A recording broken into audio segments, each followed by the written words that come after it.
In today's video, I am going to teach you how to allow your camera and microphone on Google Chrome. Start by opening Google Chrome on your computer. Make sure you are in the main browser window so you can access Chrome's settings menu. Once Chrome is open, go to the top right corner of the browser window and click the three-dot menu.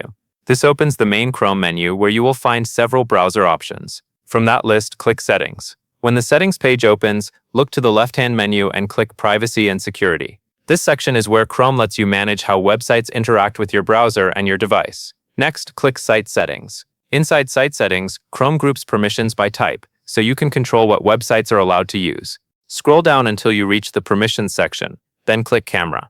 On the Camera page, choose the option that says Sites can ask to use your camera. This setting is important because it allows websites to request access instead of being blocked automatically. After you enable that option, Chrome will be ready to prompt you whenever a website wants to use your camera.